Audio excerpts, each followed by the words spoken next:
"Why?" was all Erlen could ask. "I don't know," said 𝗟𝗏𝗂𝗀, wishing he had more to tell the World Eater.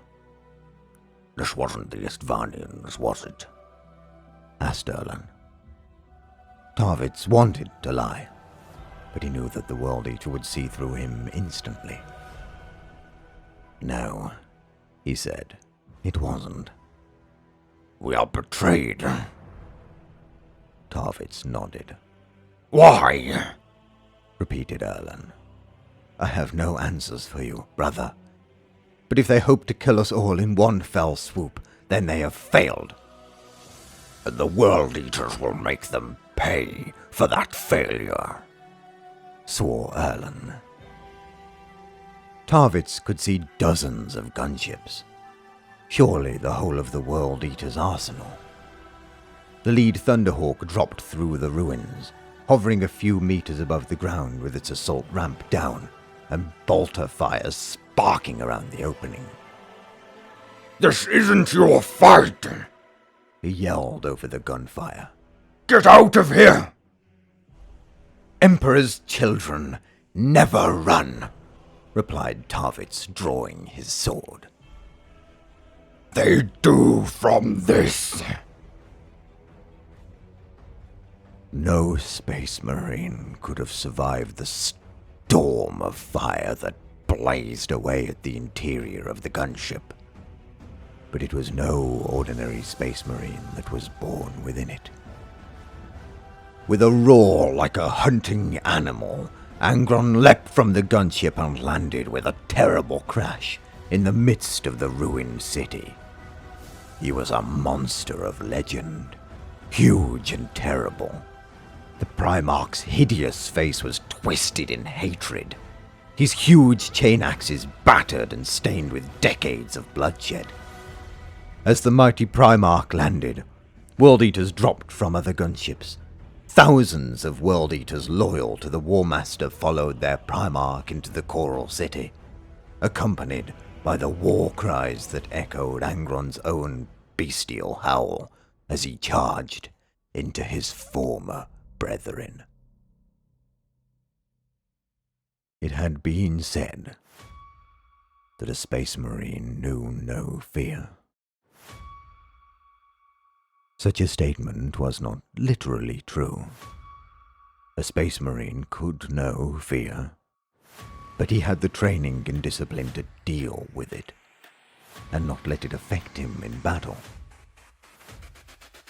Captain Saul 𝗟𝗏𝗂𝗀𝗀𝗀 was no exception. He had faced storms of gunfire and monstrous aliens, and even glimpsed the insane predators of the warp. But when Angron charged, he ran. The Primarch smashed through the ruins like a juggernaut.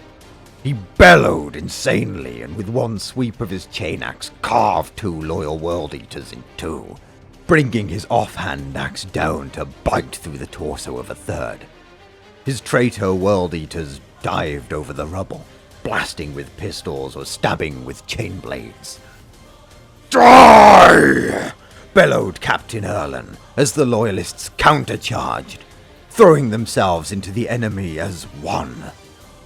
𝗟𝗏𝗂𝗀𝗀𝗀 was used to Astartes who fought in feints and countercharges, overlapping fields of fire, picking the enemy apart or sweeping through his ranks with grace and precision. The World Eaters did not fight with the perfection of the Emperor's children. They fought with anger and hatred, with brutality and the lust for destruction, and they fought with more hatred than ever before against their own, against the battle brothers they had warred alongside for years. 𝗟𝗏𝗂𝗀𝗀𝗀𝗀 scrambled back from the carnage. World Eaters shouldered past him as they charged at Angron, but the butchered bodies lying around showed what fate awaited them. 𝗟𝗏𝗂𝗀𝗀𝗀𝗀 put his shoulder down and hammered through a ruined wall, sprawling into a courtyard where statues stood scarred and beheaded by the day's earlier battles. He glanced behind him. Thousands of World Eaters were locked in a terrible hurricane of carnage. scrambling to get at one another. At the center of the bloody hurricane was Angron, massive and terrible, as he laid about him with his axes. Captain Erland crashed down a short distance from him, and the World Eater's eyes flickered over 𝗘𝗾𝗂𝗶𝗃 before he rolled onto his back and pulled himself to his feet. Erland's face was torn open, a red mask of blood with his eyes the only recognizable feature. A pack of World Eaters descended on him, piling him to the ground and working at him as though they were carving up a side of meat.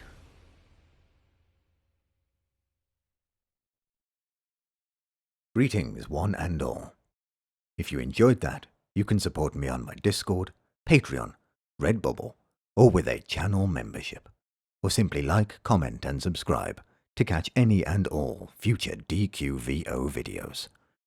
And as always, my thanks for watching.